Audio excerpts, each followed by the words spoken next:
Here right now is the joy of being a live stream, coming to you live from Brooklyn, New York. Brooklyn? Where is this? Brooklyn, New York.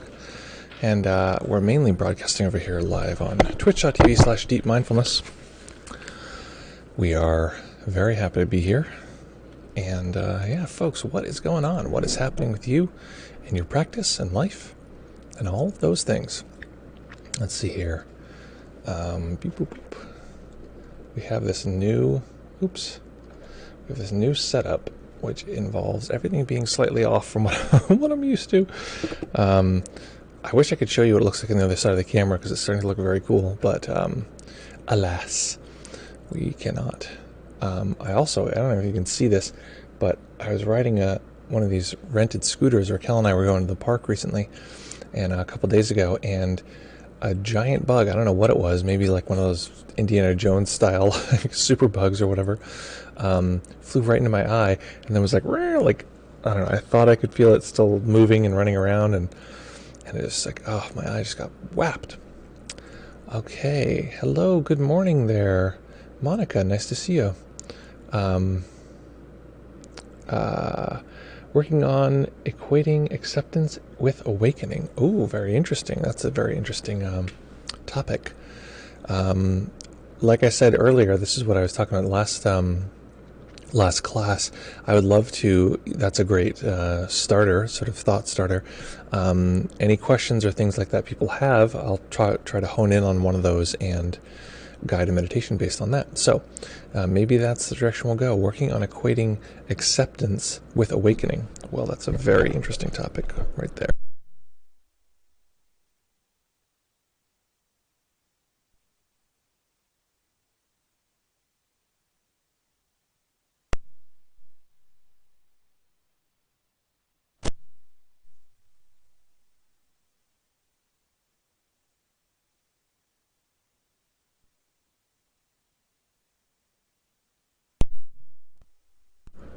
The microphone got unplugged. How about that?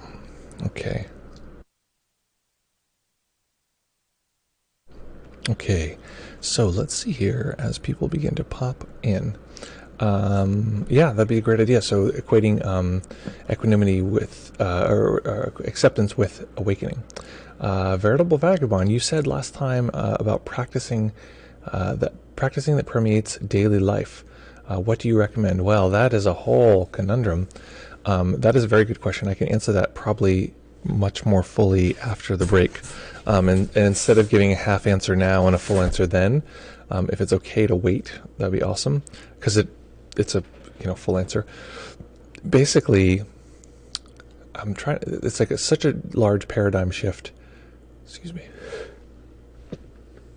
So the way that meditation is typically taught is there's an activity that you do, and you do this activity well, and you kind of shape your mind and everything around this activity, and then that will bleed out into all of the other bits and pieces of our lives.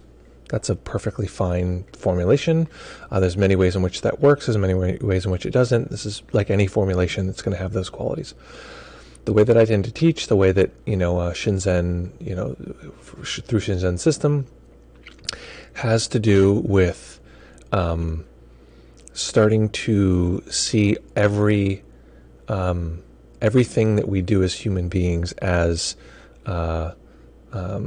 made up of the same material, which is sense data, and then, I don't know, the other side of it is activating that same sense data. You could say decision making or intentionally activating that material. So part of what I typically will do, see, I'm giving the answer, you tricked me. Typically the basic answer, and I'll just give you the broad brushstrokes, is learning to use every sense experience as an object of meditation. And then while you're washing the dishes, you could be paying attention to the temperature in your hands. You could be paying attention to the emotional experience of how pleasant it is to clean one dish, or how painful it is that there's just all these extra dishes. You could pay attention to the way the mind is occupying and creating space, and et cetera, et cetera. So you can use any object, and so it's no longer like, oh, how do I practice in life? It's just, how is this thing that I'm doing meditation, and how do I tune into that in a certain way? Okay, so that's what I would generally say there. But right now, so far, Monica's question here, I'm going to turn it into a question. What are ways one could use acceptance to move towards awakening? I think maybe we'll do practice based on that. So folks, finding a nice comfortable position that you can maintain for the duration of the sit. Let's see here. I have to click a couple buttons. Button click. Button click. Okay. Also, let us know where you're coming from. I haven't. Usually we do a little roll call at the beginning. Brooklyn in the house. Coming from Brooklyn. And yeah, where are folks coming from? Where are folks? Forgive me for not remembering. I will remember eventually. I do eventually, with enough repetition, remember people's hometowns. Little Liner coming from Toronto. It's also funny because people will tell me like, oh, it's me. I'm Juicyfoot 420 on Twitch. And I'm like, oh, Steve? Like, oh, it's so funny. I forget who. And that leads to, okay, so Veritable Vagabond says that leads to stream entry. It's amazing how simple it is. It's amazing how often I get to be aware. Yeah, that's the thing. Awakening is a numbers game. And there's two things. One, awakening is a numbers game. The more consciousness you can experience, the faster you're going to move through this material, period. Someone who goes to 7 retreats in a row is going to have more, consciousness, or more, consciousness than someone who practices for a minute a day, right? Just like it's numbers wise, whether they're one's better person than the other, not so significant. It's a numbers game. And why are we going to relegate our path to like an hour a day, 2 hours a day? I'm really working hard and practicing 2 hours a day. It's like you're awake 16 hours a day. It's like that ratio is not very good. Of course, 2 hours a day is awesome, and if you can do that, that's great. And the big key is that you gotta, it's background practice. You gotta be practicing in the background all the time. Oh, with our new setup, you cannot see the text on the screen. Okay, well, that's something to be aware of. Okay, we'll fix that coming soon. Every new innovation brings with it another problem. So, folks, Landon here. Where are you now? Oh, from London. I thought my friend Landon was here. 2020 CL from London. Scott Nesbitt. Scott, nice to see you. Good morning from California. Lovely to see you. Hopefully it's not too early there. We've structured this. Oh, P.S. We're now live every day of the week, either here or on our Instagram, which our Instagram is, here I'm going to flood the screen with like 1,000. I'm just going to do one. I was going to do the links thing, which is like still busted. Beep, boop, boop, beep, boop. That's our Instagram. And so Raquel is guiding Tuesdays and Thursdays now. So every day, I don't know if it's starting this week. I think it is, but that's the jam. Beep, boop, beep, beep, boop. So that's my calculating noise. Live from California. And the party light. The party light is actually here just because of the lighting today. Maybe we can hang it here. But then it makes my face look crazy. Fuck it. Let's do it. My eyes look bonkers with this weird light. Let's see if we can fix that a little. See what happens. Party light is fun. Oh, that's good. Look, I got an angle where it's not hitting me so much. Is that doing anything? Anyway, hey, listen, guys. Lots of time to play with the lights. But now, it's time to meditate. Finding yourself a nice, comfortable position that you can maintain for the duration of the sit. You want a little practice accelerator. Try not moving a freaking inch. Not in a harmful way. Sometimes if we have the experience of trauma, many people do, or much, much more so, we have the experience of developmental trauma, which is much worse. Not much worse, much more common. This is what happened with the light. The auto white balance of the camera is, it changes the color of my face. All right, forget it. Forget it. We'll just light the plant. So, weird. Okay. Folks, When you're ready, finding that nice comfortable position.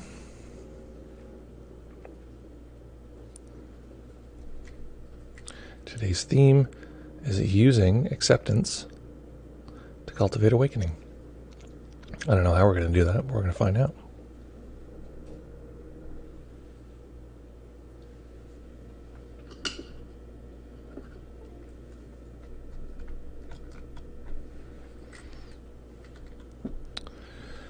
Let's see here. Beep, beep, beep. Okay.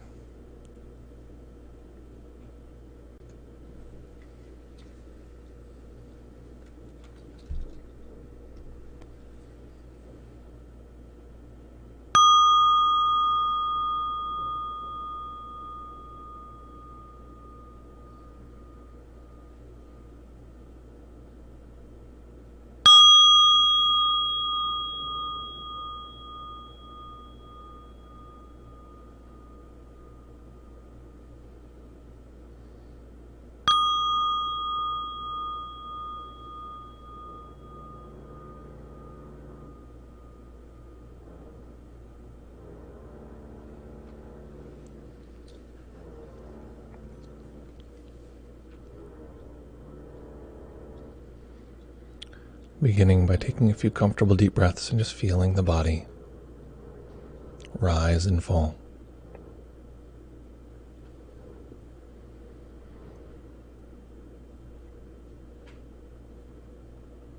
Sweeping through the body to be sure we're not holding any undue tension.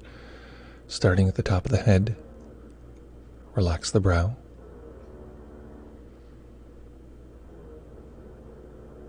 Relax the eyes, allowing the eyes to close or allowing the eyes to rest on a single point, if we'd like to practice with them open. But relaxing the muscles behind the eyes.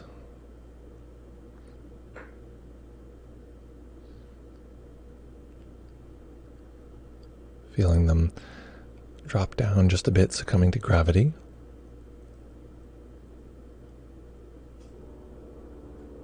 Letting this relaxation spread to the face.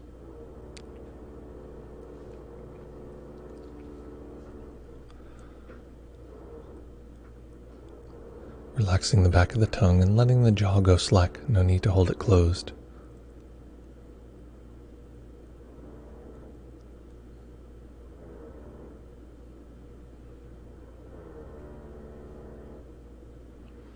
Relaxing the neck and the shoulders.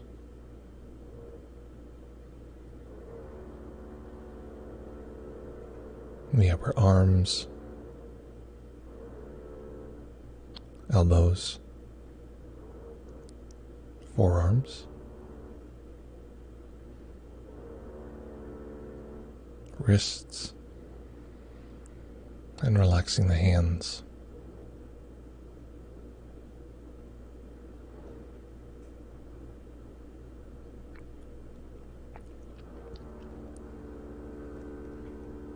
Tuning into subtle sensations in the palms of the hands and tips of the fingers.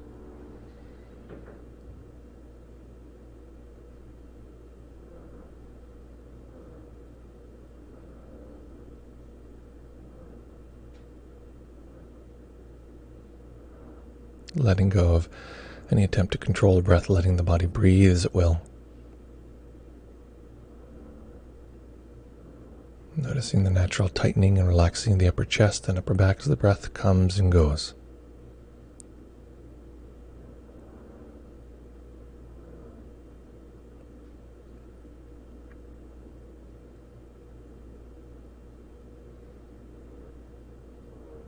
Relaxing the belly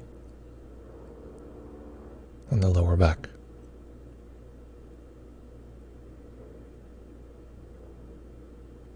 Relaxing the hips and the upper legs.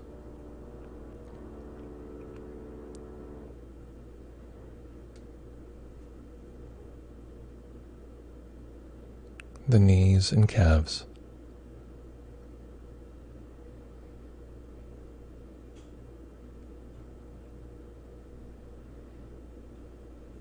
The ankles and relaxing the feet.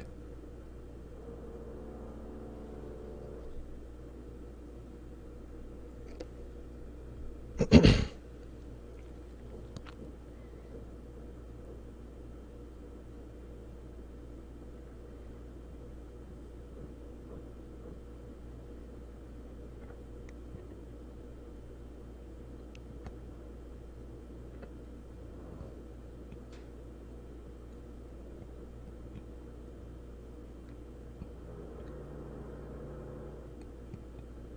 experiencing the body being relaxed.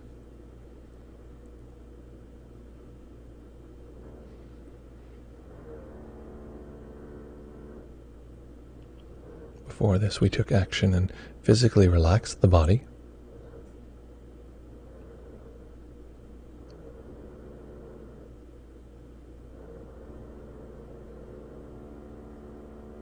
Now tuning into the body being neutral and relaxed all on its own. No need for us to intervene.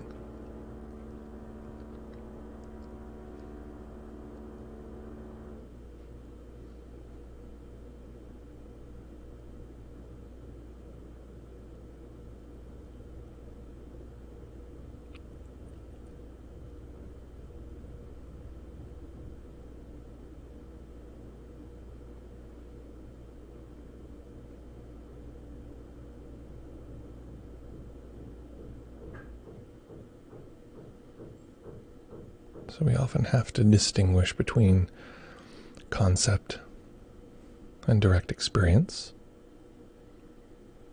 in order to have a direct experience. So feeling the body,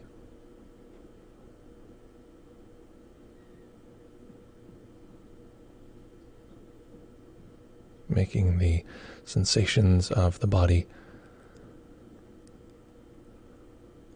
primary to our consciousness.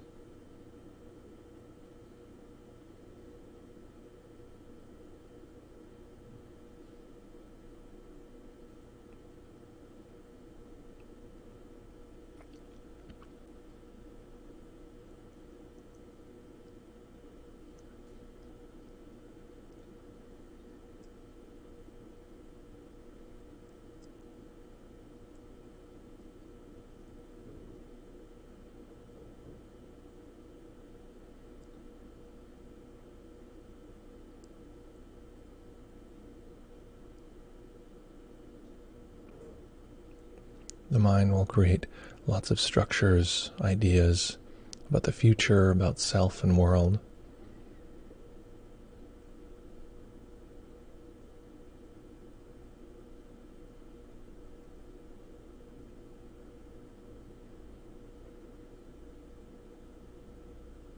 One way to break down and escape those narratives is to flood consciousness with the sensations of this particular moment.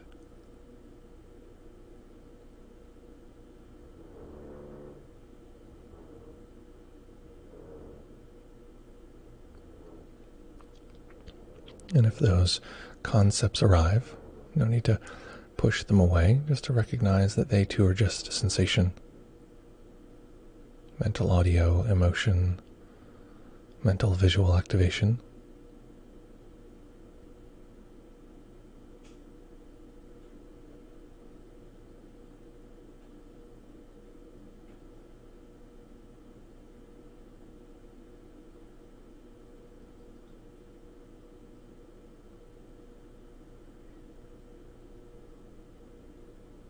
So we're going to use a light label, labeling feel for body sensation. And in particular, we're going to be doing a kind of gentle capture of the overall body experience.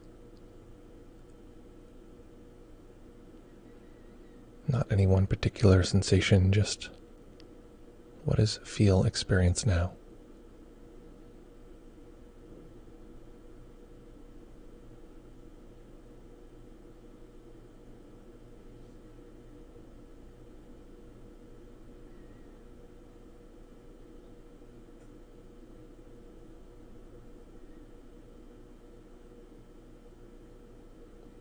So we make a general assessment of the feel experience of the body. We use the mental audio process to tag that, even if lightly, just a little whisper, saying the word feel in the mind, and then soaking into that.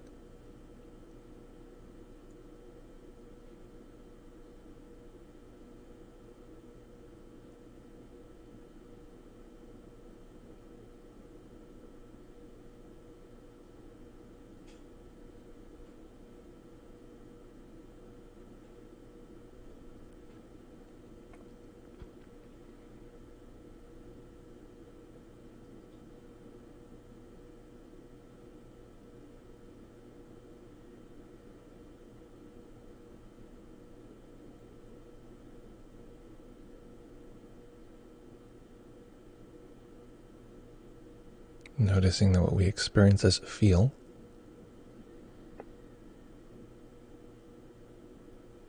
is continuously redefining itself. It's one set of pressures, sensations, voids of touch sensation.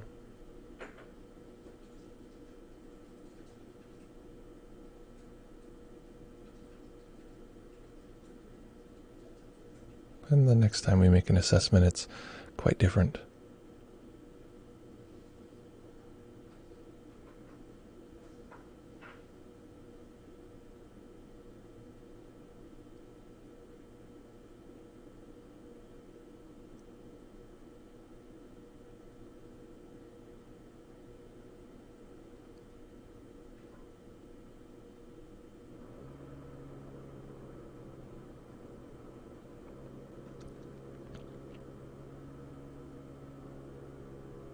We don't need to think about the difference, the changing quality of our sensory landscape. Let our senses tell us. Take an imprint, absorb, let go and start again. Let the system show you. Hey, each time I'm quite different, rather than imposing this idea on the sensations.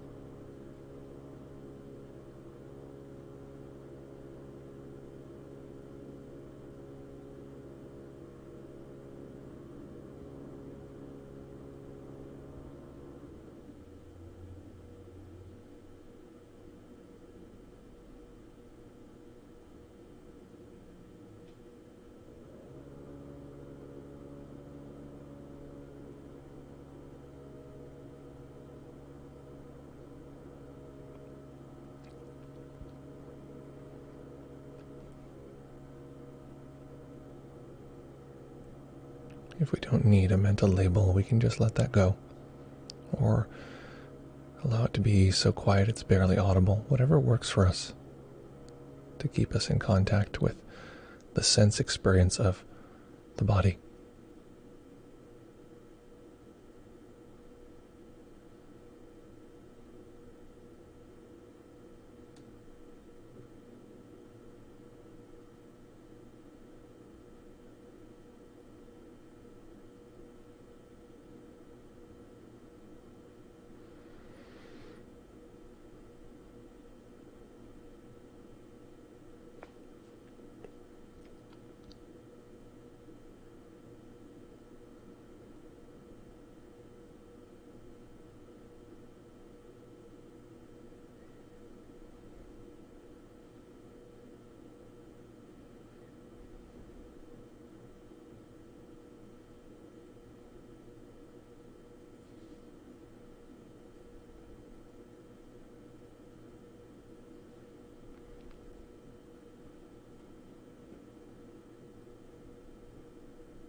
And in this observation,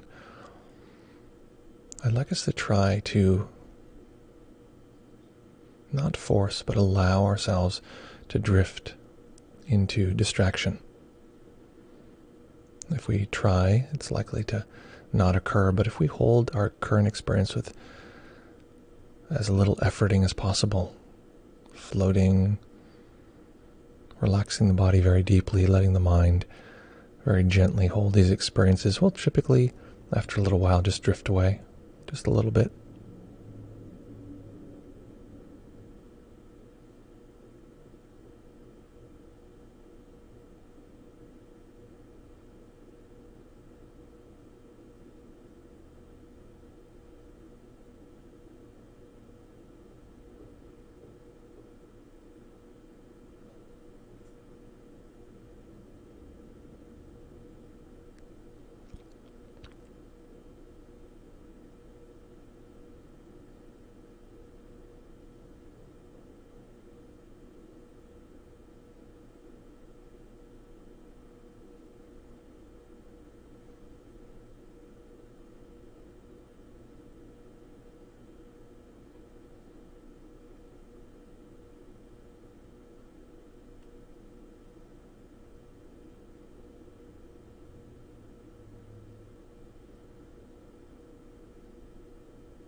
If the mind drifts away, just checking in on the difference of a mind that becomes distracted and sensing the body. Neither one is better, they're just different. And you may also notice that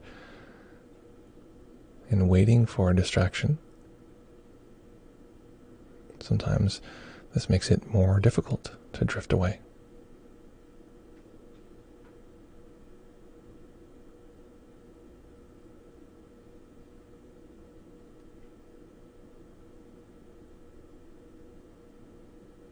Not better or worse, just observing the effect.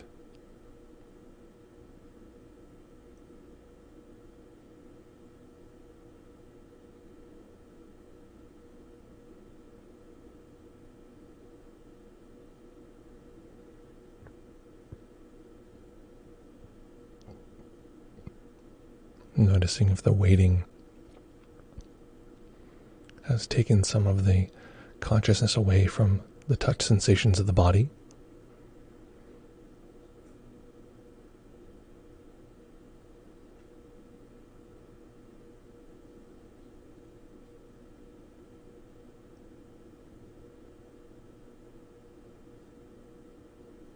Again, not better or worse.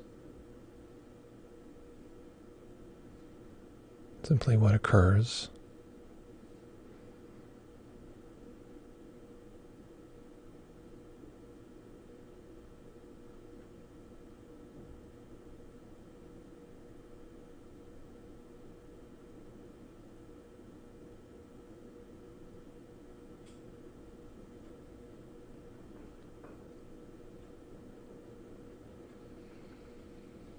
Simply noticing again that there is only so much real estate in consciousness.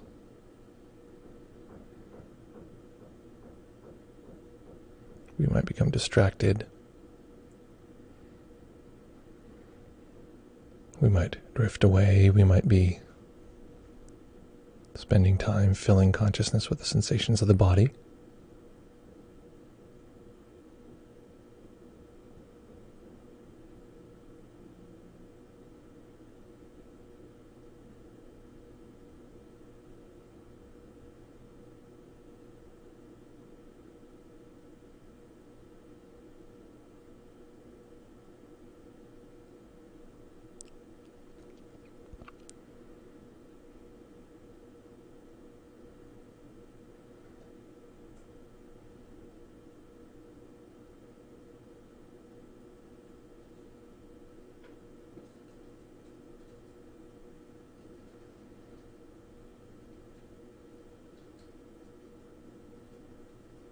So notice that if I introduce something that was not there before,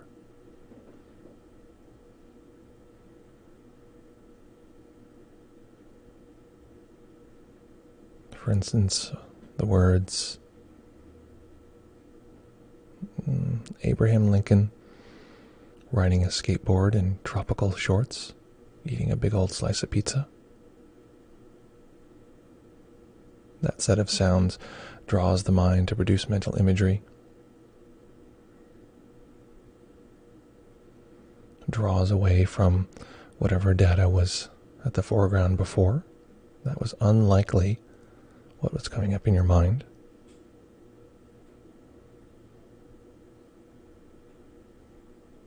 Now, as we come back to the experience of the body, that piece of data holds a bit of our consciousness. It's hard to let it go, especially if we try to forcefully let it go.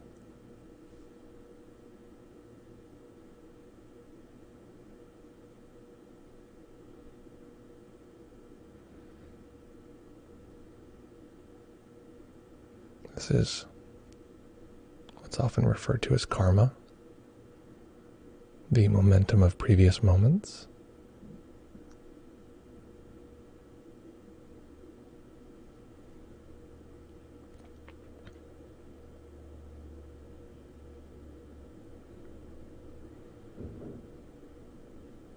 So whatever happens, whatever has happened, it's to some degree or not in our experience of consciousness.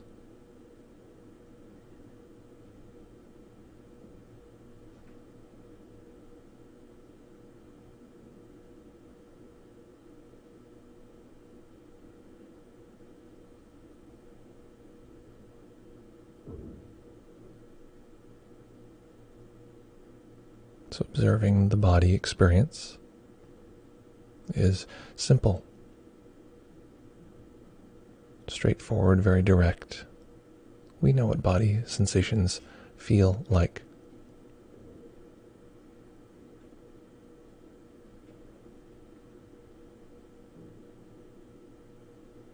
The pressures of the torso, for instance.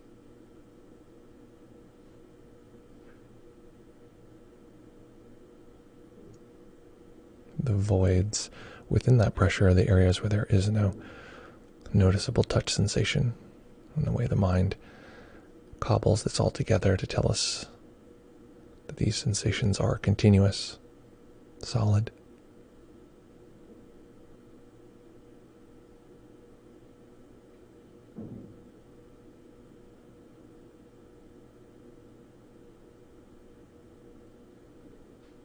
But all of it is experiences within consciousness, if, of course, we're conscious.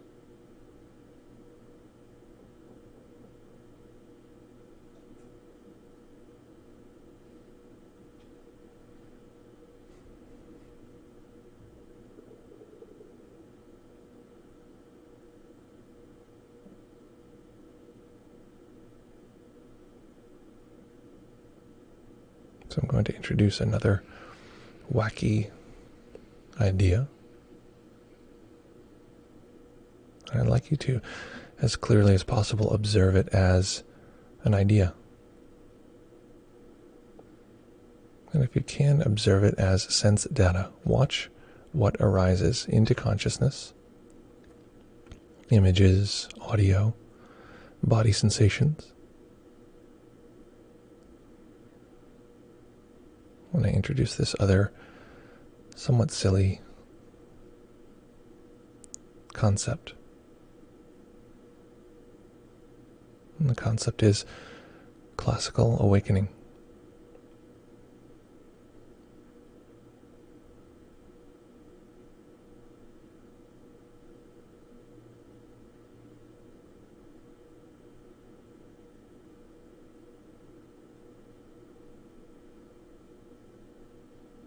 Noticing that as another piece of data, another piece of momentum that's entered the system, like any other thought. It has its own flavor, its own emotional draw, perhaps its own set of habitual craving,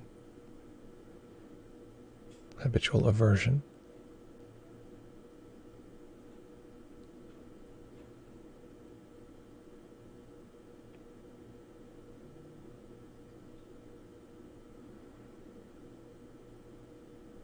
And all of what we've done today is laying a ground for a simple question.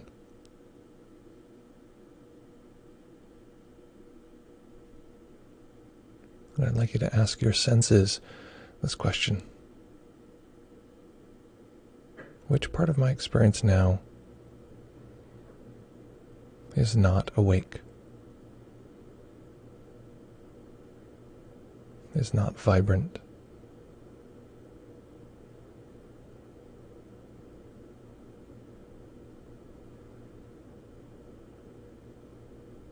Is not part of this glowing, vibrating interaction of consciousness?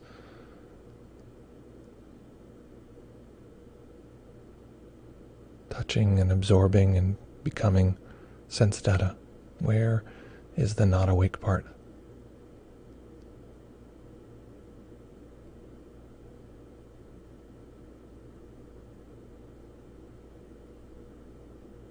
Don't let the mind answer. Search.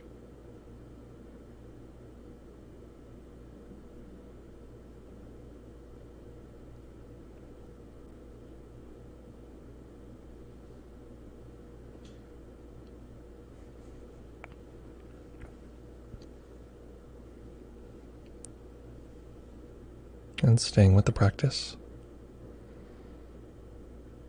Staying in stillness. Allowing a tiny bit of light to enter the eyes. Allowing them to rest on a single point.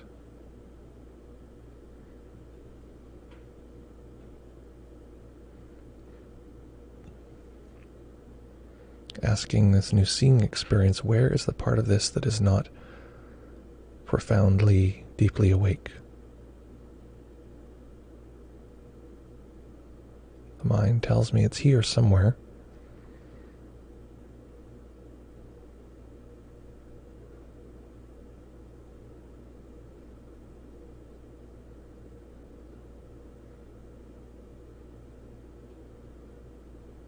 And so allowing this question, this koan, allowing this to be the great teacher that shows us how to bring this practice into our daily lives.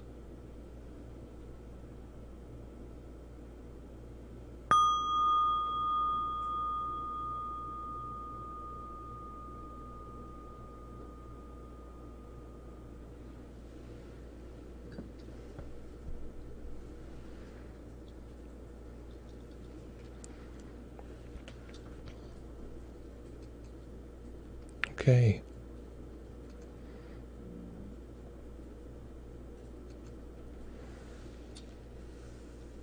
So making any adjustments, you need to allow the body to be comfortable.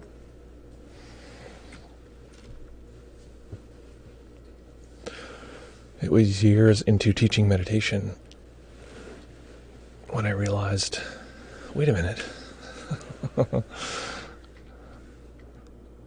I work a sedentary job. So don't forget the body. Don't forget the body. Make those adjustments. Allow yourself to stretch.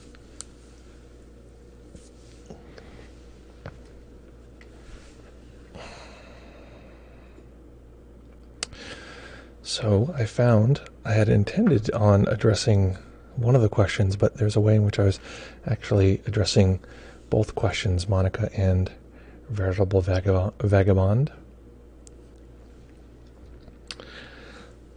I'd be curious about folks' experience there.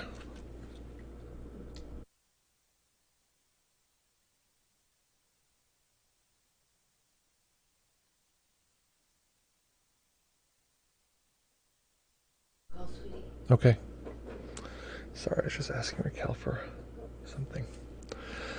Yeah, what was that experience like? Okay, so let's... My leg has fallen asleep. I gotta be 100% honest, that last moment there I was talking about the body, it really is true that I've like, I think I've focused on meditation a lot, and there's a point now where I'm realizing I need to focus on the body a little more. Well, I need to meditate on the body experience a little more in motion. My body's like, I think I just sort of like meditation, intense, and for years and years and years. And part of that has been like just falling out of sort of fluidity with my body. It used to be much more like dexterous and, spry and that kind of thing. And of course, time happens, but it's also, how I invest in my body. So just saying that out loud. Okay, let's see here. Oh, let me also pop open the Zoom.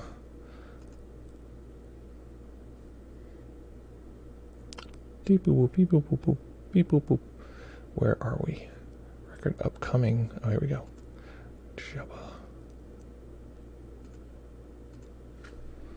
Okay, let me pop into the chat here.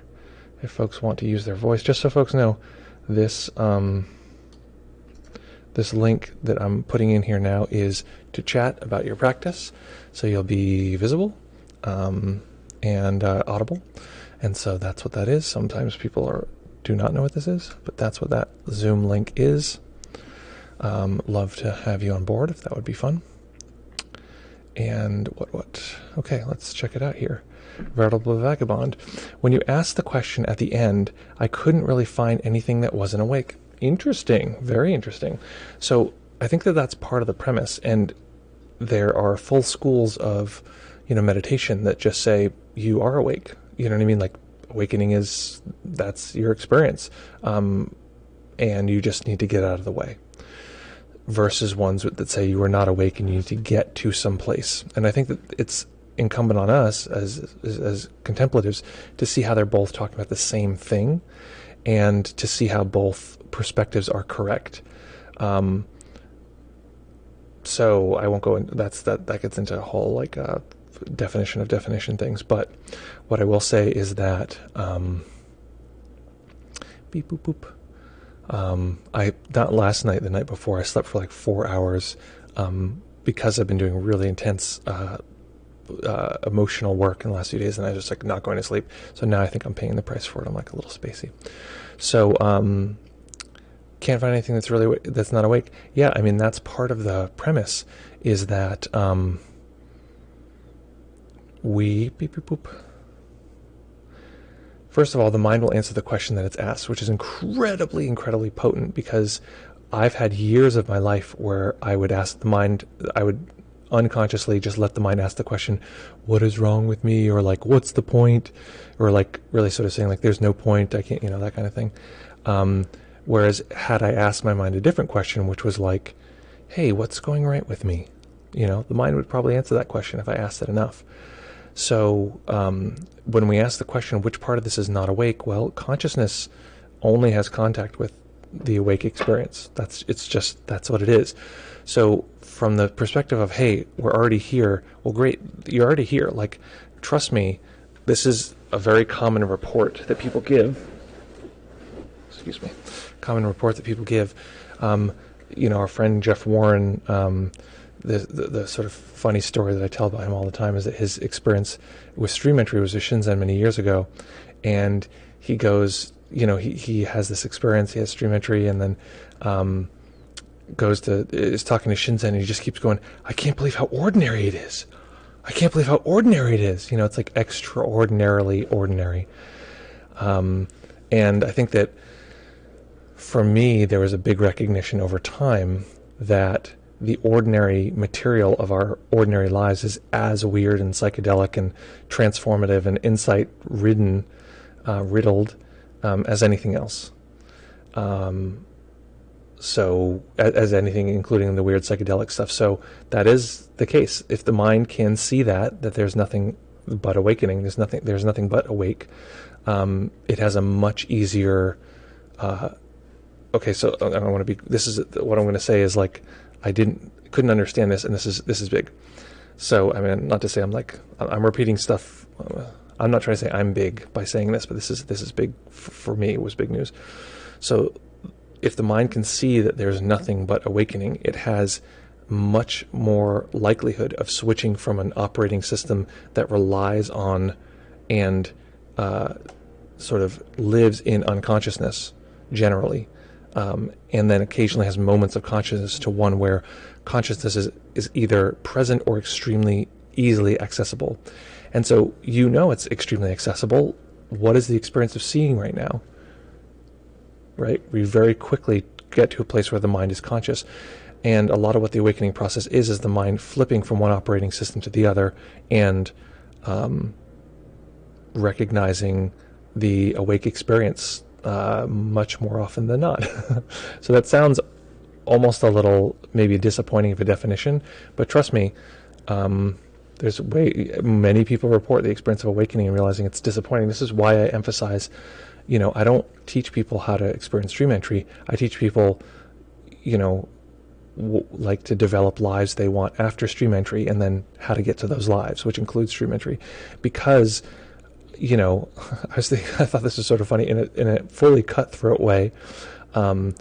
Teachers write themselves their own obsolescence if they're like, I'm just going to get you to stream entry because people will get there. It's not like that, it's not impossible. And then they get there and they're like, huh. And if all I do is teach you just how to get to this sort of experience, then it's like, okay, now sort of what? Like, now what's up with my life?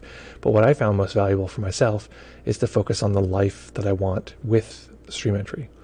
And that is significant, and that's a lifetime of work. And it tends to help people feel more fulfilled. Sorry, it's true that you can actually experience stream entry and experience awakening and not feel terribly fulfilled.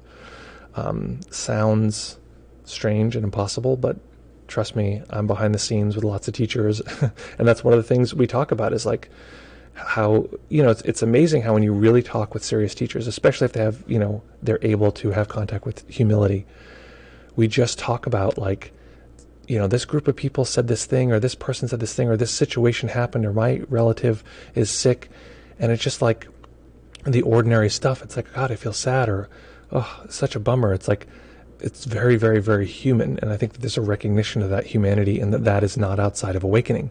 This is something Kenneth Folk goes on about all the time. Like, part of awakening is recognizing that all of this stuff is just ordinary human stuff. We don't get a free pass from sorrow and anxiety and all this stuff. We have a very different perspective on it, but it's just human. You are human. you don't get out of that one. Okay, so going back here. 2020 CL says, looking for a part that wasn't awake caused a lot of mind wandering and distraction. Great. Excellent. Right now, your relationship to that mind wandering and distraction is conceptual. Can you observe that experience now, or whatever is conscious now, including that memory or whatever? Can you experience that? Mind wandering, and this is where it gets very tricky, and where people like, I followed you up to here. Mind wandering and unconsciousness are part of awakening. They're ordinary, human, natural experiences. And part of our job is to see the relationship of those to bright consciousness, and not to say one is better than the other. Part of the acceptance side is recognizing that one is not inherently better than the other. In fact, unconsciousness is hugely useful. In fact, I use it every night when I go to sleep, So I'll leave it there. Okay, great. So then Landon says, I'm always curious what is meant by stream entry. People use it in different ways, so I'm curious how you define it. Thanks. Landon also says, meant to write what you meant by stream entry. Oh, I thought you did say that. What did you... Oh, I read right over your typos. I didn't even see any. So my personal take is the same, is similar to Shinzen's. I just liked Shinzen put it in a very, what's the word, like glib, sort of straightforward way, which is that the Theravada model, that there are 4 paths of awakening, and that's it. Everyone that I know, aside from people who are like scholars who are less concerned with the experiences and more concerned with the doctrine, everyone I know says that, yes, you could say there are these 4 big experiences potentially, but also like either they haven't experienced that yet or something, but no one I know has said, oh, I've experienced the end of this process. Like no longer does the system unfold. Remember, the premise of that 4-part model is a couple interesting contradictory things, and I'd love to talk to a scholar. Sort of. Sometimes you talk to scholars and it's just like, they just basically refer back and sort of appeal to the scholar, the data, the same way someone who believes in the Bible would say, well, it's in the Bible. These two sort of contradictory positions, which is one, that there are four paths, and after the Buddha got to the fourth path, awakening did not proceed or extend or expand after that, and that was it. You get to this place, you're done, you're cooked, you're good forever. And also all the things that come with that. You're morally perfect. You can't do anything immoral, like be interested in sex, because that was a big moral thing, at the time. So that's one side. The other side is also that the Buddha experienced all of these in one instant when he experienced awakening, which is a little strange, especially because we say there are four paths.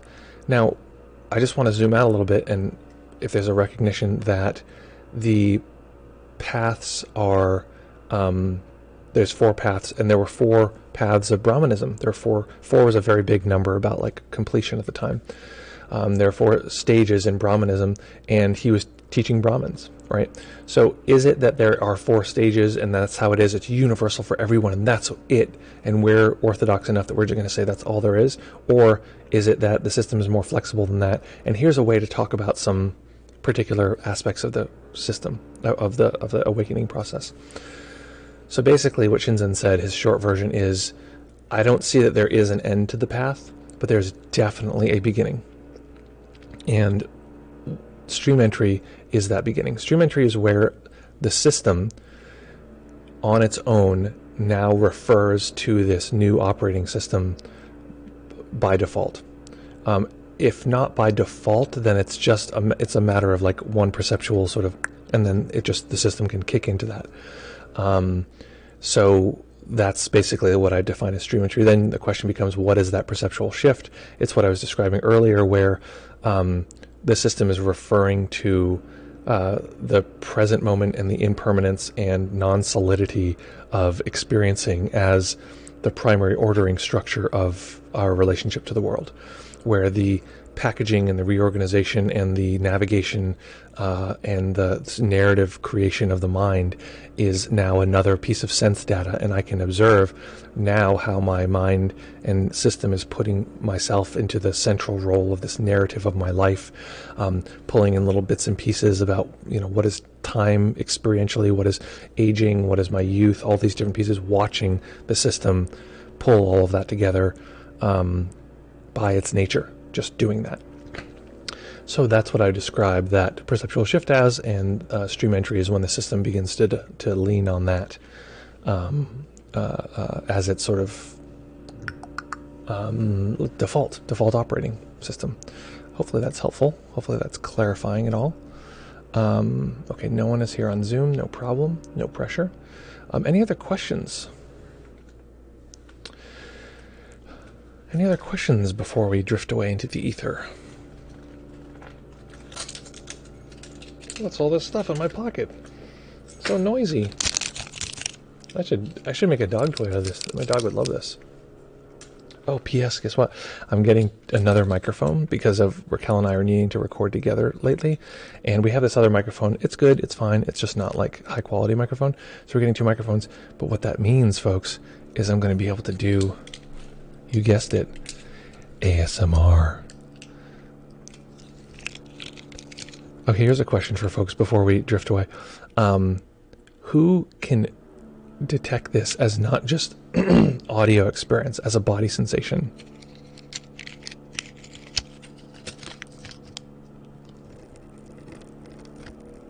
I don't know if you can hear that.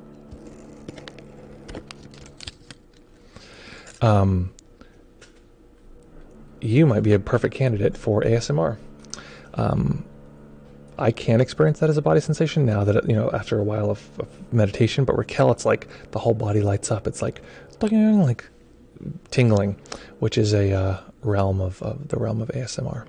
So I'm going to have two mics, and that might be, I might do that, because online, everyone says meditation, blah, blah, blah, like meditation, and it's just people whispering into the microphone and crinkling things and brushing them with feathers and whatever. So that's it would be cool to bring actual meditation to that. Or, I don't know, anyway, that was snarky. Okay, and now we have here, Stream Curious says, do you use jhana practice, light or deep, at all? How much of that territory have you mapped out? Honestly, I'm not going to say I've done, deep jhana necessarily. Although, honestly, for me, I have such a heavy emphasis on insight that I probably am doing some of the stuff and not knowing necessarily. There's actually, if you look at our YouTube channel, our second YouTube channel, which I'll put the link in here, I'll just smash the entire chat here with this link. We haven't figured out how to make this not post 30 times, so here come 1,000 links. It's just the same thing repeated over and over. Our long form YouTube channel has all of our playbacks. I did a guided meditation on jhana a week or so ago, and maybe 2 weeks or whatever, and it's just guiding through to more of the formless jhana. So it's going from breath and sort of going through different keystones along jhana. So all of that stuff is stuff that I do regularly in my practice. Mapped out, not so much, in part because I found it really boring. I'm not a scholar. I'm not super interested in being a scholar. And I found that very much like when I was in college and I liked studying philosophy and liked studying, theory and this kind of thing. It was not practice. And there was a period of time when I was like, I want to experience the jhanas. Here's my experience. My experience, and this is what I was sort of told. Get first jhana clear, so you can, just for concentration purposes, you don't even need to, but it's helpful for concentration purposes. Get first jhana so you can get that level of concentration comfortably. From there, go for stream entry, and then after stream entry, have fun, play with jhanas, right? My experience was that I really emphasized and worked on getting first jhana. I forget exactly the pure definitions of light and deep, but I couldn't do it. Well, actually, after a while I could do first jhana while moving, not moving a lot, but I could do it standing and sort of, moving a little bit. So a little bit, but it wasn't for days, and it wasn't for 4 hours with perfect unbroken concentration kind of thing. There's plenty of practices that say you haven't experienced jhana unless it's at least for 4 days, and then people say at least for 7 days. So whatever. So first jhana, and what I found was, and I was doing also learning to practice in my sleep, meditating in sleep. So what I found was I would wake up in second jhana, and that's how I first had contact with second jhana. I was like, oh, okay, this actually makes so much sense. In a sense, the way I describe it is first jhana, there's a lot of, in a sense, efforting to get everything in place. You're like, struggling, okay, get everything, avoid distraction, etc. And then second jhana, the efforting goes down to the whole thing is like a butterfly sitting on the head of a pin. There is efforting, but that's how much efforting it is. It's there's this incredibly light right there that's just holding the whole thing together. And you're like, oh, okay. And that was basically all I kind of focused on. And then, later on I went to, doing jhana retreats and that kind of thing with the Bhante Gunaratana and that kind of thing. But generally the vibe that I was interested in was more on the lines of stream entry. And what's interesting is that even in the jhana retreats, when I went to the Bhavana Center to study with Bhante Gunaratana, they were basically explicit about it. They're like, look, people sign up for a jhana retreat. So we made this a jhana retreat, but, jhana is just there to help you with insight. So, just make sure you get concentrated, and you might want to just do insight. And it was hilarious. I just stuck with jhana at the time, but here's what I noticed on that retreat. I think I was dipping into third jhana, first jhana pretty comfortably, etc. I was doing stuff, and I was actually quite active during that retreat, and this is in part because of the insight work that I was doing. I was helping them do carpentry and stuff like that, and then sit down, back into jhana, whatever. And that's because of the robustness of the insight practice. And then I was paying attention to the level of sort of concentration I had. 6 hours outside of that retreat, it's a 6-hour drive. All of that was like whoosh, gone. And I was like, oh, all the concentration is like crushed. And I realized, and Raquel had just done insight the whole time. I was like, I wish I had done insight. I find that the effects of the insight is more permanent. Again, this is my opinion. So listen, I'm not one to want to fuel more arguments between teachers, because guess what those are? They're more thinking. So, I don't know if that answers your questions. How much of those have I mapped out? Veritable Vagabond, you said it feels like you're getting shocked. So that little sound. Yeah, so check out, if you can't, here on Twitch, look at ASMR channels, because people really do a lot of this stuff, and it can be a fun way to be interested in the body. And I think that it's something that's to some degree been overlooked by meditation teachers. That might be a really valuable thing for a percentage of folks. So check it out. It might be a really fun thing to explore, is ASMR. There's a lot of people. And plus there's also like this sort of enticing sort of sexual side that's like someone whispering to you, and there's something sort of appealing about that. It's not my thing, but I could see people being into that. So to each his own. Yeah, I too find theory a little boring. Thought, honestly, I'm not into jhana practicing by any means, though honestly, yeah.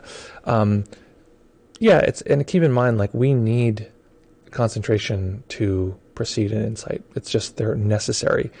But I do find that often people, and this is I love the TMI folks. I mean, I feel like the pieces of technology that they have, especially around the relationship of attention and awareness, especially around what was the other big boy? What's the other big contribution that they've made to the process? I'm spacing right now. I mainly focus on attention and awareness. Is balancing of the two. Yeah, I got into like traditional Mahasi practice right after that, so I always I always like forget what was going on. I just like sort of very quickly transitioned. But so I love those guys, and I find that, okay, this is my theory. This is a hot take, and forgive me because I really don't want this to feel offensive to anybody, because I, again, really respect those guys, really respect the practice. It's not my primary practice, and I find that when a teacher comes out and the way that they speak is things like, every time this happens, it will be like this, and if you do exactly like this, it will always blah, blah, blah.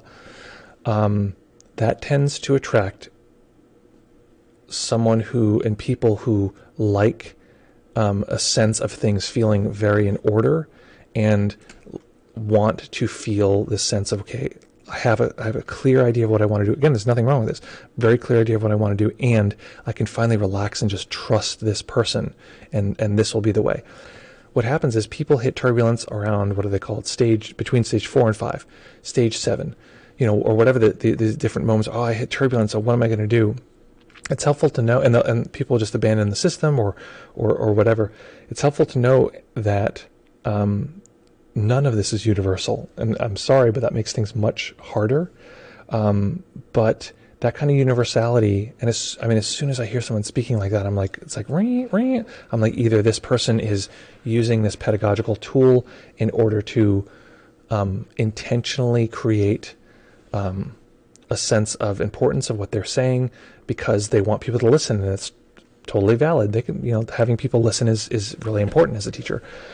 Or they're doing it unconsciously, and they don't recognize that there's a kind of hubris in speaking in universals of human experience. So that was harsher than I typically am, but I don't know. I'm just going to leave that there. So nothing wrong with that as a practice, but when the mind gets convinced that, like, I need to stack these understandings and experiences up in this particular order, and if I don't, then it's not real awakening or whatever, or I'm not really going to move forward. It's going to work really well for some people, and it's just not going to work for others. So it's, we have this problem in our politics too. It's like, this is how it is for me. Liberty looks like this, and it shouldn't look like this for you. And it's like, yeah, but that's not my experience. You know what I mean? Like, for me, liberty does not look like, being able to own as many guns as I want, or, liberty doesn't look like being able to tell other people what to do with their bodies in terms of reproductive rights. For other people, that's what liberty means, is that's what it is. And it's up to me to try to figure out, like, okay, why are they right for themselves? And then without, crushing the rights of other people, how can I actually accept that this view of reality is useful within its own context? This is the big sort of ruling piece about any piece of reality, any view, any purview of reality. It is totally correct and right within its own context.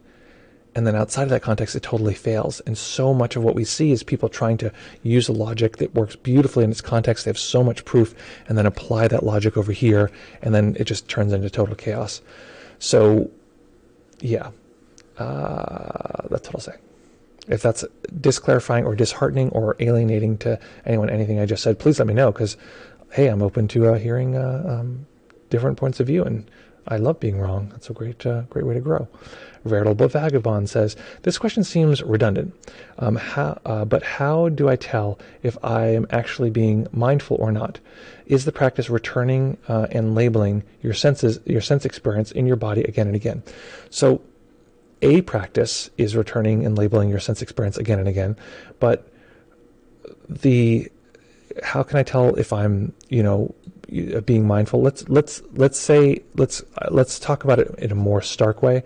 How can you tell if you're being conscious? And this is partially because people basically will overthink stuff. And will be like, am I really, really, really mindful? Am I really, really?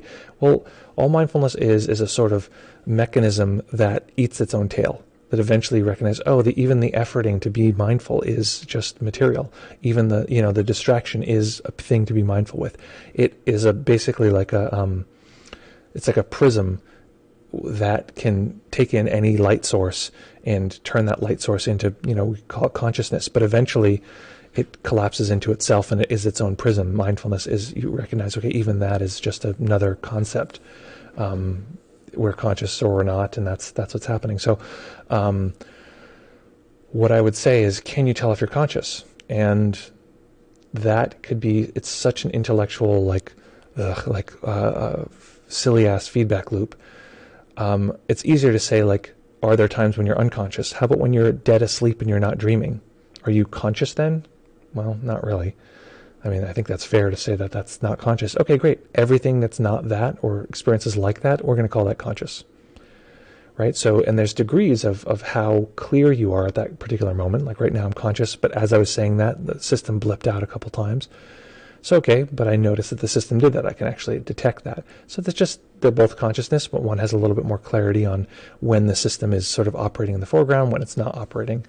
So hopefully that makes sense. But don't overthink it. Just, squeeze your hand. Can you detect those sensations? Yes.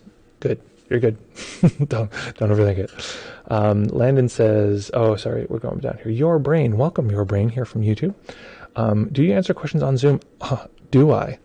I'm curious about something I didn't get a chance to ask last time. I do. Let me just check the time because I can't go over today and I don't want to.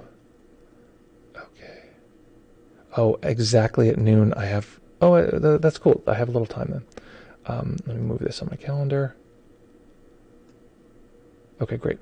Oh, actually, no, I'm sorry. I have to do a little bit of calendar arranging so I can answer this question. Yes, I do answer questions on Zoom, and we can do that now. I'm going to put the link in here. There you go. There's the Zoom link. So please feel free to jump on Zoom and we can chit-chat right now. Hellboy Party Cheese, welcome back.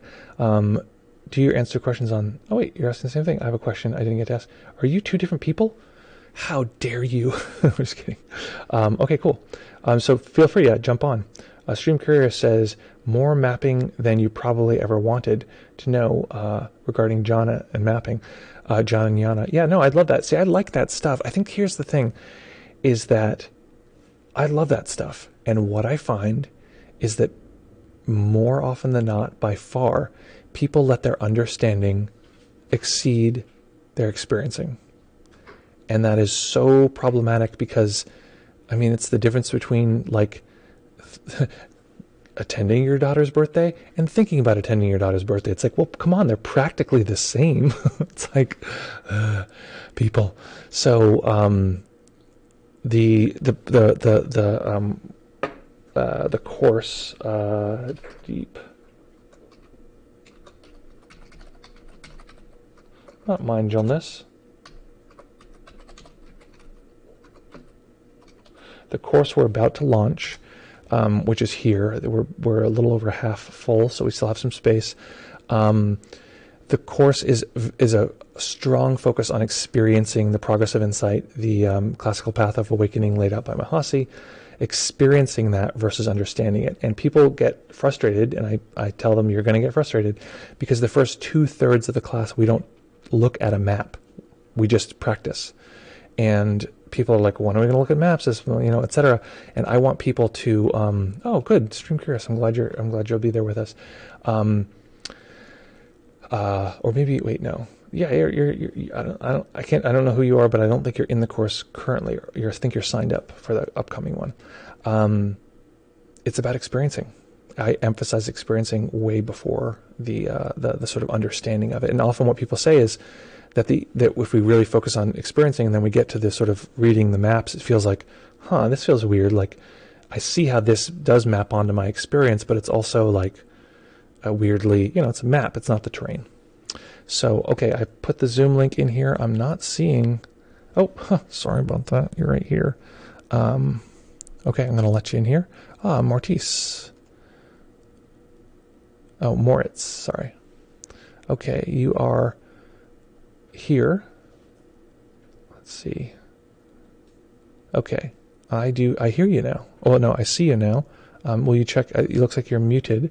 Will you check your mic and I'll make sure we can hear this on the stream? Oh, and also you probably have to mute the stream.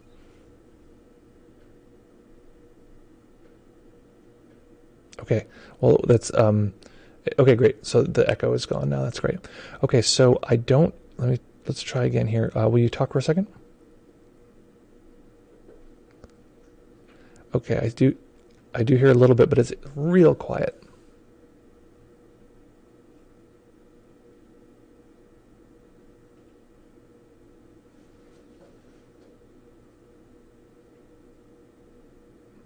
I heard something.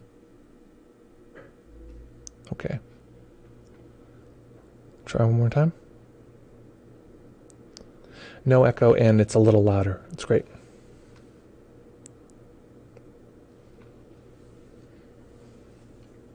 It's great, actually. It's perfect.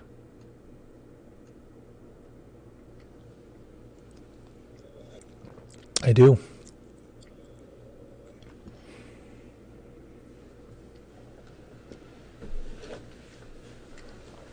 Right. Right. Mm-hmm.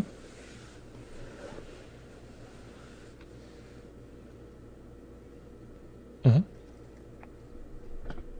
Mm-hmm.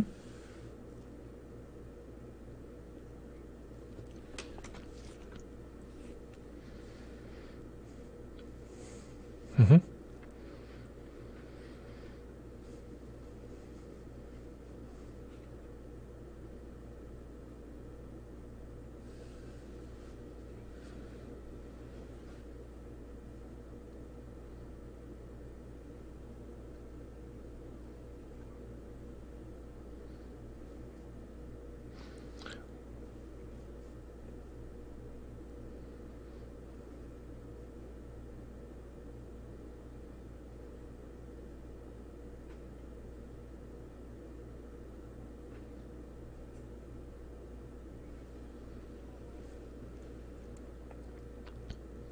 Mm-hmm.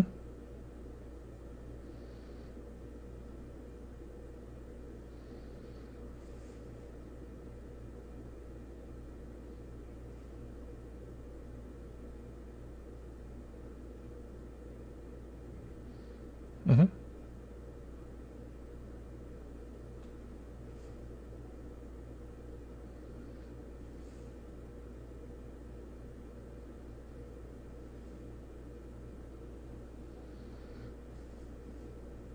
Yeah, absolutely. Well, it's similar to the question you asked before, which is like, and I think that, let me see if this is the question you're asking. In a sense, it's like, is this practice, acceptable, right? Is it problematic?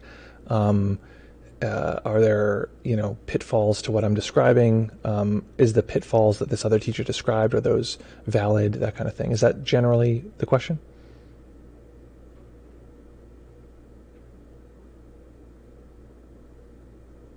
Mm-hmm.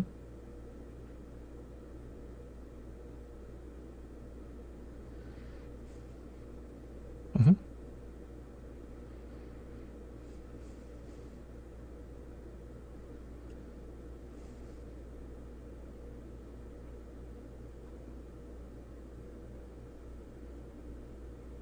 Mm-hmm.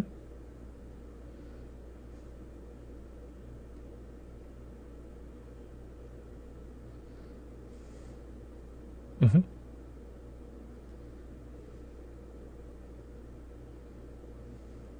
Yeah. Yeah. So yeah, and I'll just, so it doesn't sound like exactly your question is, the question that I stated doesn't sound like your question. So I will say that basically the question, I can hear what, so I'm going to answer the question you're not asking, which is sort of silly, but I'm going to anyway. And then I'll answer the direct question. If someone says, are there pitfalls to this practice? Are there ways in which it's going to be problematic? When this teacher said this might be problematic, is that valid? Etc.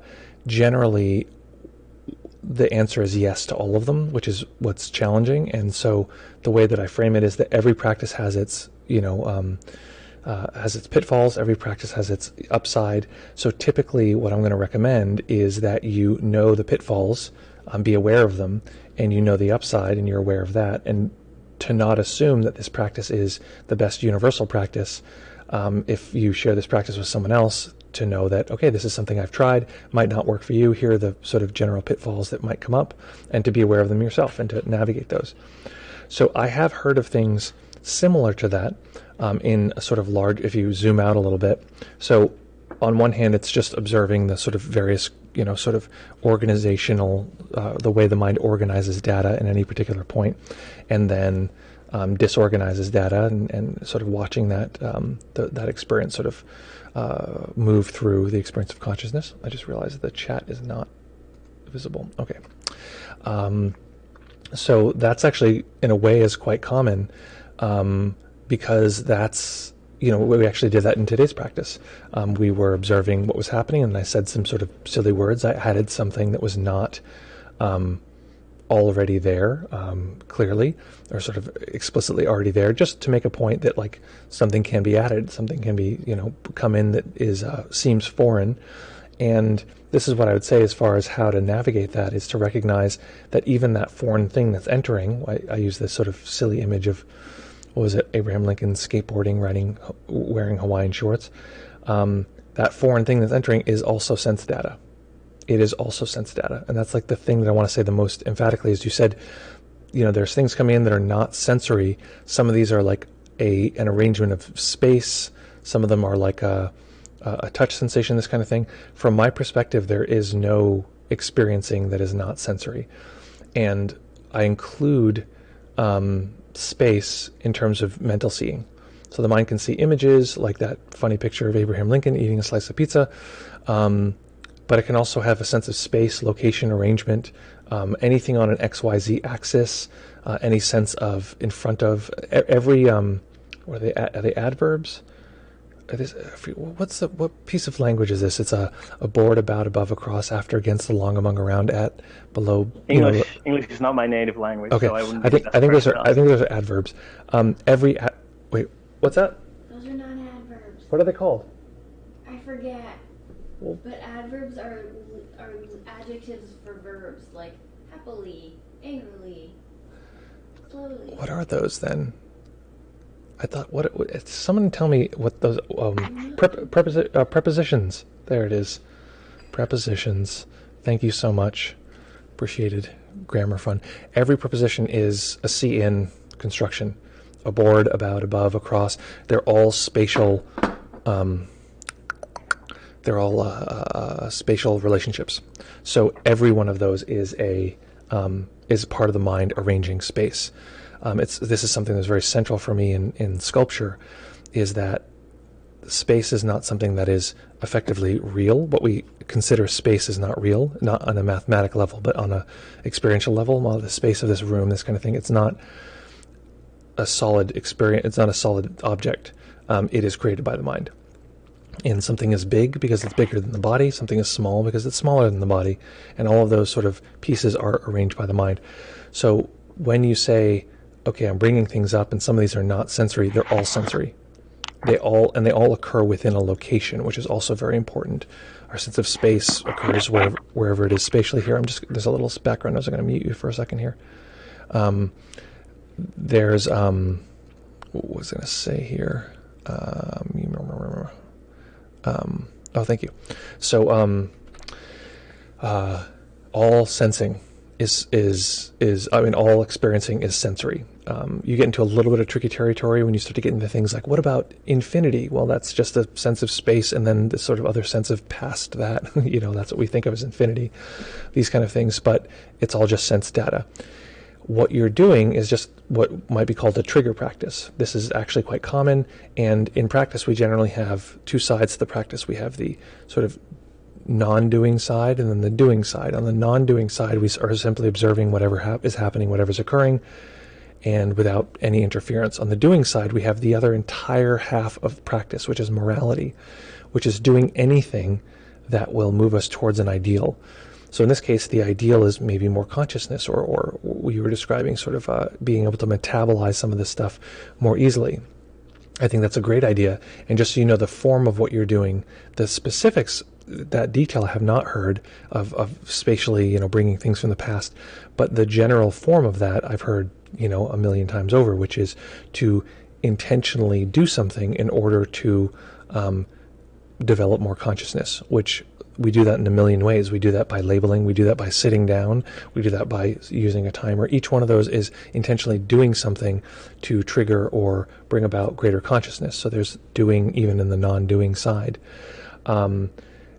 So that sounds great, sounds excellent. I would keep going with that, have fun, and I think the warning that it sounds like Chula Dasa was giving is also valid. It is also valid to recognize that anytime we add doing to something, you just have, you don't have to. It's very wise to recognize that the doing is also part of the same sense experience, and to know what doing feels like and to know what not doing feels like, and to really get clear on when doing is occurring. And also to recognize, this is sort of general sort of Dharma theory, general phenomenology. Whatever you're experiencing isn't from the past, or from the past. We don't want to say from, but it isn't being experienced in the past. It is being experienced now. I can add something to that though, with the things from the past. Mm-hmm. Even though obviously it's experienced now. Mm-hmm. There is something phenomenological that does distinguish it, in that from my experience, sort of popping the contractions that are more current more significantly seems to amplify the momentum of the practice. Sure. Than popping ones that are quote unquote further from the past. So that's something. Wait, further from the past. So wait, so you're saying that the ones that are present seem to elicit a certain effect, and the ones from the past elicit a different effect. Is that correct? Yeah, maybe I could make a metaphor of being shot by these arrows of contraction, mm-hmm. and those arrows just gradually dissolve. Mm-hmm. Maybe some of them leave a scar, and some of them dissolve entirely, but it takes a long time for them to dissolve. And when I see the contraction, I pull out the arrow, mm-hmm. and pulling out arrows that haven't started dissolving yet seems to bring slightly greater relief than pulling out ones that have already dissolved a bit. Mm-hmm. Does that make any sense? Sure, that makes sense. What I would say is to,